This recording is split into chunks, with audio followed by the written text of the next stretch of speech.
It's being called a national crisis, a hidden danger in schools across the country. Lead in the drinking water at schools from coast to coast. Now, a 69 News investigation has uncovered it here in schools in the Lehigh Valley. Good evening once again. I'm Rob Vaughn. And I'm Wendy Davis. First at 6 tonight, a wake-up call for area school districts. A 69 News investigation reveals water in some of our schools may be unsafe to drink due to elevated levels of lead. In one case, lead levels were nearly 3 times what the federal government deems safe. WFMZ's Hilary has been leading the way for us on this story. She's live in Allentown tonight at one of the schools where high lead levels were discovered. Hilary? Wendy, Rob, we're here at Union Terrace Elementary School, one of 3 schools our investigation found an elevated level of lead. Now, in this sample taken from a water fountain at the school, our expert says he found a lead level 3 times what the government says is safe. Lead is toxic at any concentration. Dr. Arup Sengupta, an environmental and chemical engineer at Lehigh University, says that's exactly what he found in the water coming from fountains at 3 local schools. Lead, and at alarming levels. If this is the lead concentration people are drinking, then that's absolutely no. Earlier this month, as part of an ongoing investigation into elevated lead levels in children in the Lehigh Valley, 69 News attempted to obtain water testing results from the 2 largest school districts. Both the Allentown and Bethlehem school districts assured us that their water is safe, but could provide no specific test results. The EPA does not require schools to test their drinking water. So we began collecting our own water samples, and what we found was eye-opening.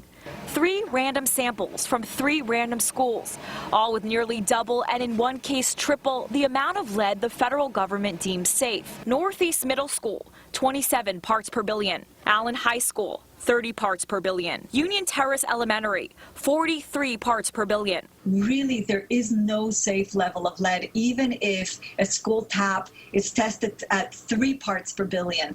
That is not okay for children to be consuming.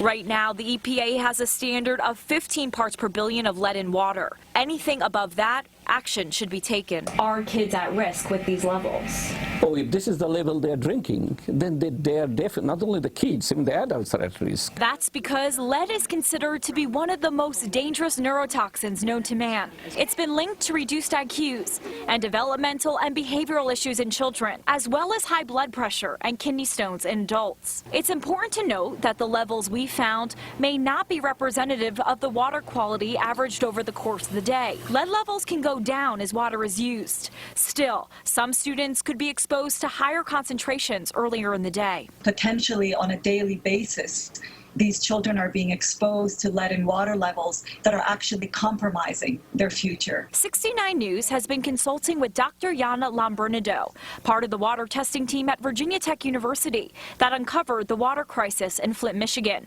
and just recently testified before Congress on this issue. I was concerned because safety of our students is always my first thought literally every morning. Bethlehem Area Superintendent Dr. Joseph Roy says as a result of the 69 News investigation, he will take action immediately. Today, the city is going to take water samples from Northeast Middle School and send it to a state-certified water testing laboratory. Dr. Roy says when students return to school tomorrow, the drinking fountains at the schools will be shut off. Bottled water will be provided for drinking and cooking. Over in Allentown, the school district tells us through a statement that the water at Union Terrace Elementary and Allen High School is also being tested. Tomorrow, water fountains at those 2 schools will not be in service. Both schools will refrain from using the water for consumption. The safety and well-being of our students and staff are our top priority. Both school districts have told us they rely on their city's water suppliers to maintain the safety of their water. And experts say that's the problem. The water may be safe and lead-free when it leaves the water treatment facilities, but that can change when it comes into contact with the pipes in the schools. Old pipes containing lead or lead solder that can leach into the water, causing serious issues. Can lead pipes be dangerous for people? Oh, they can be very dangerous. And common as well. In fact, lead pipes and lead solder were the standard in plumbing from the turn of the century up until the 1980s. Many of us grew up drinking water that traveled through lead pipes. But in recent years, the medical community has come to realize that even low levels of lead in the blood can do irreversible damage, which is why experts agree City officials need to do a better job of educating themselves and the public about the dangers lurking in old plumbing. Because even with knowledge that there are old lead pipes and fixtures out there, time and time again, when we questioned local officials about the water, they insisted the water is safe. I do not believe that the children we are seeing as having lead exposure risk have a risk from their water. The water that we're delivering, we feel confident is doing its job to protect public health. Officials on a local and state level point to lead dust, paint, and soil as the main culprit of elevated lead exposure levels in the Lehigh Valley. A response Dr. Lambernado says she hears nationwide. The narrative that paint, soil, and dust are always the main source is a narrative that is based on us not looking at lead in drinking water. Now again, all 3 samples were taken at random, and experts agree any school, any place could have a similar issue if the water is flowing through lead pipes, lead service lines, or lead fixtures. Reporting live tonight in Allentown, Hilary Lane, 69 News.